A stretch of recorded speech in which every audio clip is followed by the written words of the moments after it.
right, let's call out to Chet Holmgren, who is joining us right now. Chet, we are so happy that you're here with us. Taylor Rooks here. You all are headed to Vegas after the largest win in NBA Cup history. Honestly, my question is simple. I just want to know how good it feels coming into every night, having the confidence that you're the best team on the floor. First of all, thanks for having me. Obviously, great win tonight. But, the confidence that comes from the preparation, not only that we do as a team, what the coaches give us and shoot around, but what we do all summer, how we prepare and get better. And, when you have a good recipe like that, the outcome can look like that. So. Check, it's Jay Wall here. I want to know, what does your mindset change if you got to start at the 4 or you start at the 5 when Harkenstein is not there at certain nights?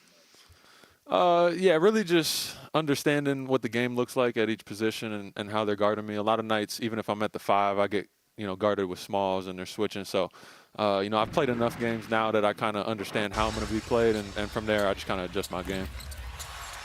Chet, talk a little bit about, this is obviously a historic run. You guys are playing at an extremely high level, but not getting bored with this process, right? It's very easy to sort of just get lulled into this false sense of security. Like, hey, we'll just figure it out. We'll go win a game at the end of the game. But actually coming out from the jump, being ready to play and putting it on a team and not letting them back in games. Yeah, I think it really starts with the standard that's been built here, even before I got here. And that standard has to be upheld every night. And if one person starts letting it slip, we have enough accountability to kind of pull them in the right direction. And, if you don't do that, it can be really dangerous. So, we really try to stick to it. Yeah. I know, of course, you all don't get bored, but I got to ask, what do you do in the fourth quarter? You're over there smiling, you read a book, you talk about the weather. What's going on? A lot of conversations not appropriate for TV, some jokes, just joking around. I have my slides on, just enjoying it, really enjoying watching everybody that's on the floor. They're in it with us every single day, putting in the same amount of work. So, we're just as happy for them to be out there as if, we were out there hooping ourselves. So, really just enjoying it and being happy for each other. The slides? That's disrespectful for my sons. No slight. My feet were getting hot, so I just had to. Looked like they was out there playing the slides tonight anyway. But so seriously, Chet, you're a young player still, but you've already won a championship. You just keep getting better. Like, when you think about your game, how many more levels? I know it's a hard question to answer, but talk us through, summer season. Where do you see this going for you personally? Yeah, honestly, I just, I've always loved to play basketball, and, I believe it's such a blessing to get to play every day. It's been taken away from me before in weird circumstances. So I really have a gratitude and appreciation for it. So, these seasons are long, especially, now I know what it takes to go all the way to a Game 7 of an NBA Finals and what that process is like.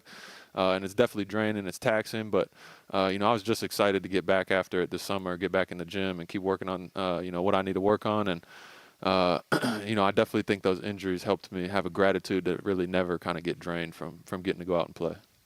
Hey, Chet, you do here, man. I don't have a question, but I just want to shout out you, and I want to shout out SGA. I want to shout out J-Dub. I want to shout out your leadership, because as you guys were up 40 in the fourth quarter, yeah, you had your slides on, but you was engaged. I watched when those young fellas came off the court, and you guys were the first guys to meet those guys. And as a young player, that just goes a long way. I've been in the OG role for a long time, and I understand how instilling confidence in those guys just helps. So I just want to shout out you guys' leadership, because a lot of times when you're up 40 and you're the star players, you're at the end of the bench, you're having your own conversations, you're not engaged. Man, I watched you guys, you were engaged for 48 minutes regardless of what your role was or where you were in the game. So just shout out you guys on your leadership, man. You guys are well beyond your years with the way you approach this game, man, and I just love to watch you guys.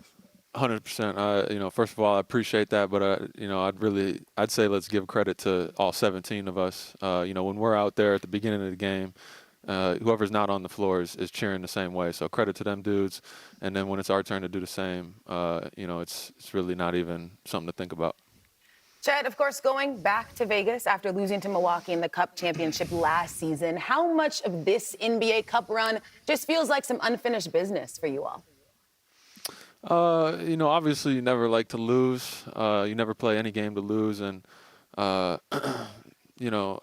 play this game for free, but, when there's a little extra money on the table, it's definitely a little extra incentive to go out there and make it happen. So, we're ready. We're always locked in, whether it's Cup or not. But, I could say we're a little more juiced for these ones.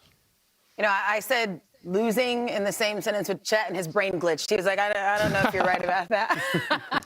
Chet, always a pleasure. Thank you so much, and we will see you in Las Vegas. Thank you so much. Y'all have a great night. Appreciate it, champ. I'm Taylor Rooks with NBA on Prime. Thanks so much for watching. Don't forget to hit that subscribe button to see interviews with your favorite players, experience the most exciting moments from around the league, and see what the NBA on Prime crew is up to all season long. And remember, you can hang out with us live each week during the NBA season, only on Prime.